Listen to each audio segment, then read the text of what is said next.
Hello à tous, welcome back to my channel. Aujourd'hui on se retrouve pour une vidéo et c'est une vidéo un peu particulière. Comme vous l'aurez vu dans le titre, je vais vous exposer en fait la principale raison pour laquelle j'avais besoin de quitter Montréal. Si tu es nouveau sur ma chaîne et que tu sais vraiment pas de quoi je parle, je t'invite à prendre connaissance des autres vidéos que j'ai fait sur Montréal. Donc ça va faire 1 an quand vous verrez cette vidéo que je suis rentrée et que j'ai sauté le cap de me dire faut que je rentre à Paris. Parce que c'est la question que je retrouve le plus sur mon Instagram. Pourquoi tu as quitté Montréal? En effet, vous voyez souvent les Français partir et aller là-bas et s'y épanouir. Et voir le fait que moi je rentre comme ça a été un petit peu bizarre. Vous vous êtes tous posé la question de mais pourquoi elle rentre? Qu'est-ce qui va pas? Qu'est-ce qui s'est passé? Et le 10 décembre 2019, j'avais laissé toutes mes affaires à Montréal. Je suis rentrée à Paris pour les fêtes de fin d'année et j'avais le projet de repartir vers février parce que j'avais trouvé du job là-bas. Et en fait, quand je suis rentrée, j'étais vraiment détruite, mais détruite de l'intérieur.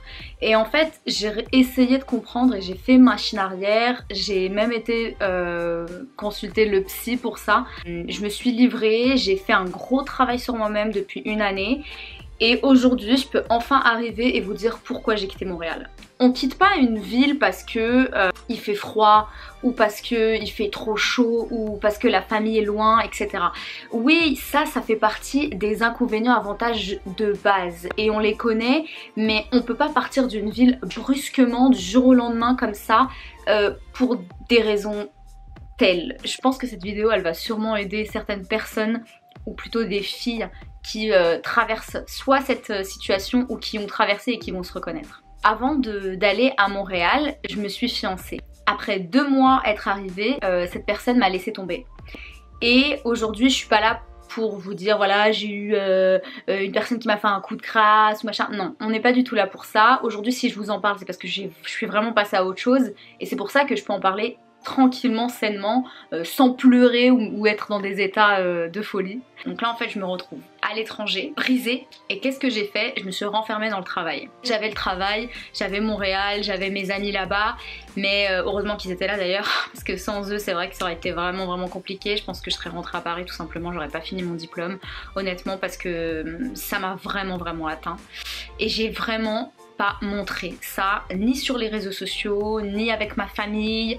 La preuve, j'ai encore une anecdote, c'est que ma mère me disait tout le temps mais on te voit pas pleurer, est-ce que t'es sûre que t'es vraiment atteinte? J'étais sans cesse à la recherche de quelqu'un, voilà, il fallait absolument que je sois en couple. Pour moi c'était impossible de rester toute seule. J'ai daté quelques personnes et ça s'est toujours mal passé parce que moi j'étais pas apte à dater en fait, dans le sens où j'avais ce syndrome de l'abandon qui est apparu et que j'ai diagnostiqué vers la fin en fait de l'année dernière. Donc en 2019 je me suis rendu compte que je souffrais d'un syndrome qu'on appelle syndrome de l'abandon. Alors là t'es sûrement en train de te dire attends, qu'est-ce qu'elle raconte, c'est quoi et tout.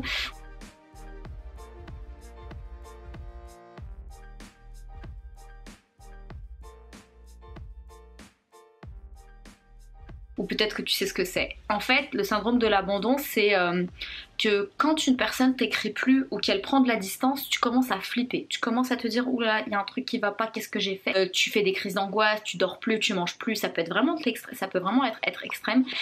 Il m'arrivait que j'avais ce syndrome donc avec les relations et même avec mes amis, mes copines. Dès que je voyais qu'elles me donnaient plus trop de nouvelles, je commençais à paniquer. Je me disais ah j'ai fait quelque chose, ah ça va. Enfin c'était vraiment un gros problème. Et la goutte d'eau qui a fait déborder le vase, c'est que j'étais en train de dater quelqu'un et une fois de plus c'était la grosse déception et je rentrais à Paris pour les fêtes et finalement je me sentais pas de rentrer à Montréal. Pourquoi je me sentais pas? Parce que je me sentais comme abandonnée. Parce que outre le fait qu'il y a la dépression saisonnière là-bas à cause du temps, qui est un réel fait, et ben si tu es pas épanouie déjà de l'intérieur, j'avais trop peur, je me suis dit c'est un suicide. Donc là, je me suis dit, tu restes à Paris, tant pis pour tes affaires, tu vas faire un déménagement en catastrophe, tu vas demander à tes amis qui sont là-bas sur place de faire la job, enfin, c'était vraiment un truc genre je reviens pas et tout le monde me disait mais comment ça tu reviens pas, tu vois, je suis vraiment partie comme une voleuse.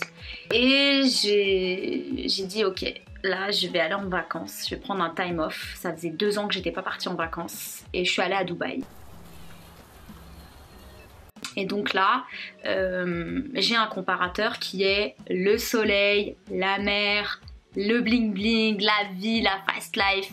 En plus, franchement, je vais pas te mentir, j'étais dans un Dubaï qui était assez... voilà, j'étais pas dans le petit Dubaï, on va dire modeste. J'étais vraiment très bien entourée et c'est pour ça que, en fait, j'ai vraiment envie de vous dire quelque chose. C'est que quand vous transportez des problèmes dans votre sac, vous pouvez être à moins 30 à Montréal ou à plus 30 à Dubaï, vos problèmes seront pas résolus. Vos problèmes seront toujours là. Il n'y a pas de différence. Je me réveillais le matin à Dubaï sur une vue au 54e d'un building, j'avais vu sur la mer, il faisait super beau et je me sentais pas bien. J'avais ce sentiment de l'abandon. Je me suis dit que j'avais ce problème qu'il fallait que je règle avant de faire quoi que ce soit, de partir dans quel job, dans peu importe. J'ai consulté et je me suis dit, ok, pause, qu'est-ce que tu veux faire après? Et j'avais besoin de faire marketing en pharma, donc c'est une décision que j'ai prise tranquillement pendant le confinement. Aujourd'hui tout va très bien, je poursuis ma voie et je suis très contente. Franchement c'est vraiment la meilleure décision que j'ai faite de ma vie, d'aller dans le marketing. J'avais besoin de me reconstruire. Moi j'aime l'étranger, j'aime l'aventure.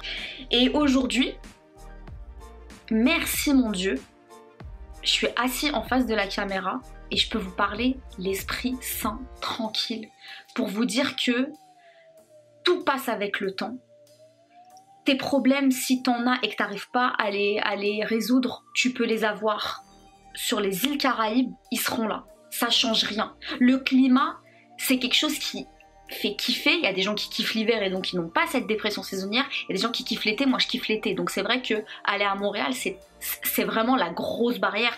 C'est vraiment ça qui me retient un peu là aujourd'hui. Je sais que je ne peux pas rester sur un échec. J'ai eu mon diplôme, je l'ai validé, Dieu merci. Je regarde quand même s'il y a du job là-bas. Et je me dis toujours que je ne peux pas laisser Montréal avec une mauvaise image. J'ai pris l'avion le 10 décembre 2019.